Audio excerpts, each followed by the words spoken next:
Ladies and gentlemen, welcome to Chanel Jasmine, the best novel Chanel for romantic stories. Hai guys, selamat datang di channel Jasmine, channel terbaik untuk menyimak novel-novel romantis. Mohon dukung channel ini dengan subscribe, like dan share video-video yang ada di channel ini. Terima kasih.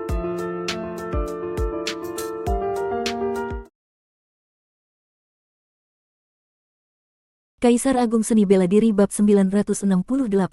Tidak ada yang ingin mati, bahkan dalam keadaan terjepit, setiap orang akan meledak dengan keinginan untuk bertahan hidup yang belum pernah ada sebelumnya. Namun, menghadapi Luo Xiu, kekuatan Lei Tianfang, meskipun 10 kali lebih kuat, tetap tidak ada gunanya. Meskipun dia kehilangan segel iblis, hanya seorang dewa iblis tingkat 6 atau lebih tinggi yang bisa memberikan ancaman tertentu kepadanya. Lei Tianfang berjuang keras untuk bertahan, namun di hadapan serangan dahsyat dari Luo Xiu, semua pertahanannya hancur dalam sekejap. Dia berusaha keras untuk melarikan diri, namun dengan penguncian oleh hukum ruang dan waktu serta kekuatan ilahi dari sungai waktu, dia benar-benar tidak bisa lari. Boom! Istana reinkarnasi menindihnya, tubuh Lei Tianfang langsung dihancurkan menjadi bubur daging. Luo Xiu mengangkat tangannya, dan 3 cincin penyimpanan jatuh ke tangannya.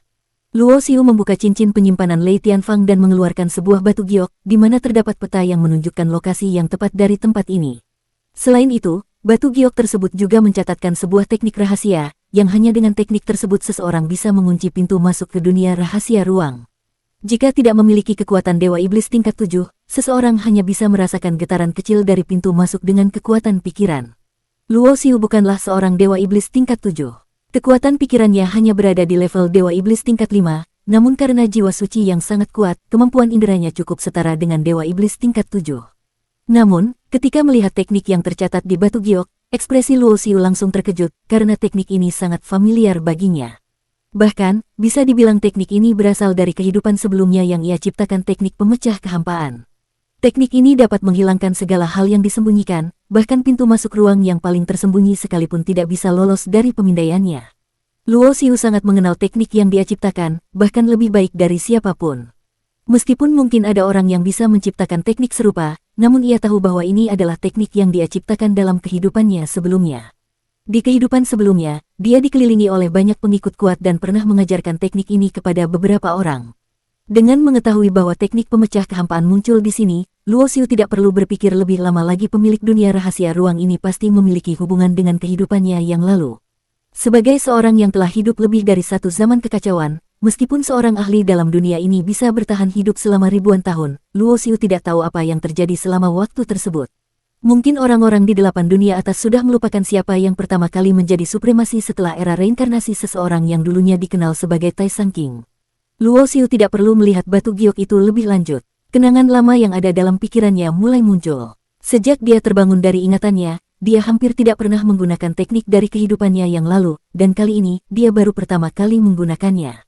Dengan teknik pemecah kehampaan yang terkonsentrasi di kedua matanya, sinar ilahi memancar dari pandangannya, dan ruang di sekitarnya terlihat begitu jelas, segala sesuatu yang tersembunyi tidak dapat disembunyikan.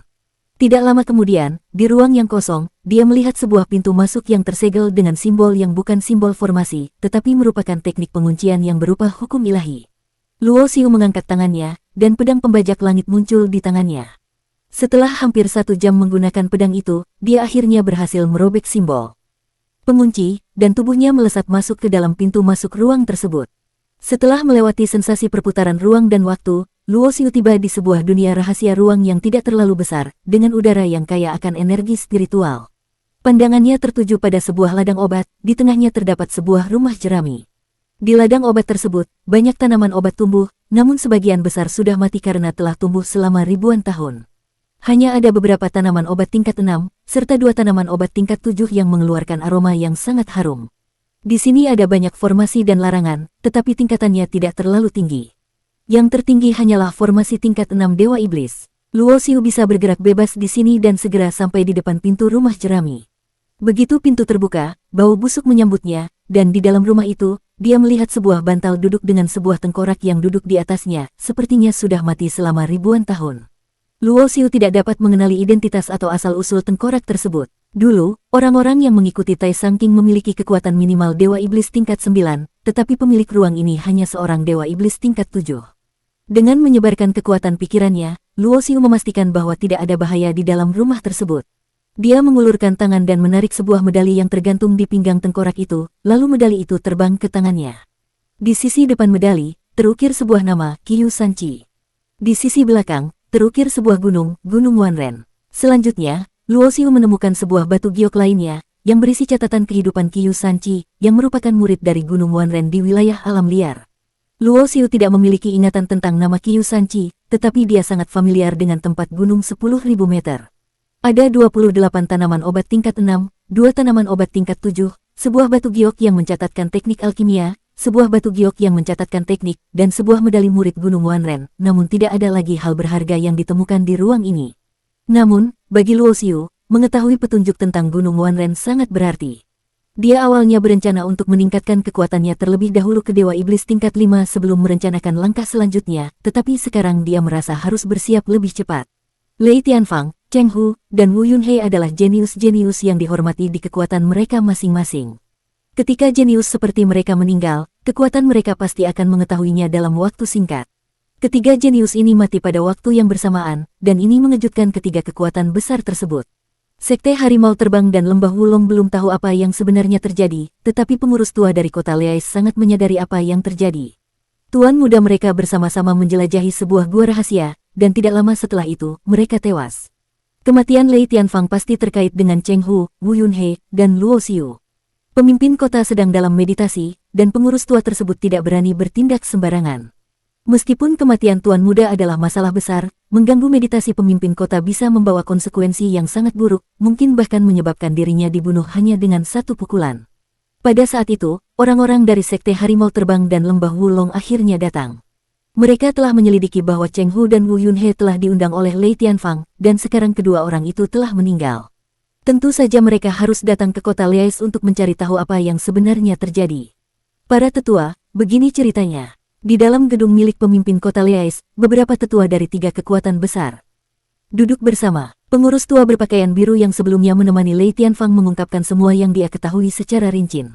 Masalah ini jika tidak ditangani dengan hati-hati, dapat memicu perselisihan besar antara 3 kekuatan tersebut. Menurut penjelasanmu, selain Lei Tianfang, Cheng Hu, dan Wu Yunhei, ada seorang bernama Luo Xiu yang bersama mereka. Ya, dan sekarang ketiga orang tersebut sudah tewas, ini menunjukkan bahwa pasti ada hubungannya dengan orang bernama Luo Xiu itu. Para tetua, menurut informasi yang saya dapat, Luo Xiu juga membawa 2 wanita bersama, yang kini sedang berada di gua yang disewa di kota Yunmeng untuk berlatih, kata pengurus tua berpakaian biru dengan cepat. Setelah keluar dari dunia rahasia milik Qiyu Sanchi, Luo Xiu segera bergegas menuju Bintang Wuhe. Dia tahu bahwa setelah 3 kekuatan besar mendengar berita kematian Lei Tianfang dan yang lainnya, mereka pasti akan langsung mencurigai dirinya. Selama dia tidak berada di Bintang Wuhe, mereka tidak bisa melakukan apa-apa kepadanya, tetapi Yuer dan si Ruo masih berada di gua yang disewa di kota Yunmeng untuk berlatih. Ketika Luo Xiu sampai di tempat itu, dia merasa lega setelah melihat bahwa formasi yang dia pasang di sekitar gua masih utuh. Ini berarti Yuer dan si Ruo masih aman. Dia mengangkat tangan dan menggunakan teknik formasi untuk memasuki gua, kemudian menggunakan kekuatan pikirannya untuk memanggil Yuer dan si Ruo untuk keluar dari latihan tertutup mereka. Sayang, ada apa? Setelah keluar dari ruang meditasi, Yuer melihat ekspresi serius di wajah Luo Xiu dan langsung bertanya. Aku membuat beberapa masalah di luar. Kita harus segera pergi dari sini, jawab Luo Xiu dengan sedikit keputusasaan. Saat itu, energi kuat mulai mengalir menuju kota Yunmeng, bahkan dari dalam gua, Luo Xiu bisa merasakan aura tersebut dan ekspresinya sedikit berubah. Sepertinya kita tidak punya waktu lagi. Mereka sudah datang, kata Luo Xiu dengan suara dalam. Mendengar hal ini, Yuer dan si Ruo langsung menjadi cemas, tetapi mereka tidak takut. Setelah bertahun-tahun bersama Luo Xiu, mereka telah menghadapi banyak bahaya dan kesulitan. Selama mereka bersama Luo Xiu, mereka merasa tidak ada yang perlu ditakuti. 1, 2, 3, 4. Luo Xiu menghitung dalam hati, ada 6 aura yang langsung menuju gua tempat mereka. Para petarung di kota Yunmeng yang merasakan aura ke-6 orang ini langsung menarik kembali kekuatan pikirannya, tidak berani bertindak sembarangan. Ke-6 orang ini berasal dari Lembah Wulong, kota Liais, dan Sekte Harimau Terbang. Setiap orang adalah kekuatan Dewa Iblis tingkat 6, dan 2 orang yang memimpin berada di puncak Dewa Iblis tingkat 6. Boom! Tanpa bicara panjang lebar, begitu mereka tiba, mereka langsung menyerang formasi pelindung di sekitar gua. Suara gemuruh tidak berhenti terdengar. Ini adalah formasi Dewa Iblis tingkat 6. Seorang pria bertubuh kekar yang tampak terkejut berkata, Formasi di gua seharusnya tidak memiliki penghalang sekuat itu, yang menunjukkan bahwa formasi tersebut telah dipasang baru-baru ini, yang berarti ada seorang ahli formasi Dewa Iblis tingkat 6 di sini. Tuan muda pernah berinteraksi dengan orang ini. Dia sepertinya seorang alkemis, mungkin dua wanita yang dibawanya adalah ahli formasi, kata pengurus tua berpakaian biru di samping. Meski formasi Dewa Iblis tingkat 6, kami berjumlah 6 orang. Tidak akan lama kami bisa merobohkan formasi ini. Dua wanita itu hanya Dewa Iblis tingkat 5, mereka mudah untuk ditangkap. Kata seorang pria dengan ekspresi jahat. Sambil berkata seperti itu, keenam orang tersebut dari 3 kekuatan besar mulai menyerang, dan formasi pelindung luar yang tingkatannya paling rendah segera hancur.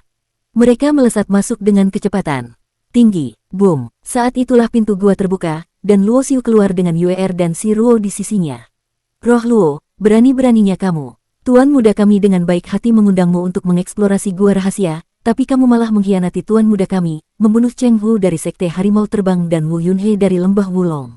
Lebih mengejutkannya lagi, kamu malah berani kembali ke sini. Pengurus tua berpakaian biru berkata dengan nada dingin, sementara mata yang lain semua tertuju pada Luo Xiu, karena mereka semua mendengar tentang dirinya. Bisa membunuh Lei Tianfang dan Cheng Hu, orang ini kemungkinan adalah seorang jenius Dewa Kaisar tingkat 4. Di wilayahku, kamu tidak berhak untuk berbicara sembarangan, Luo Xiu berkata dingin dengan senyuman mengejek. Bersambung.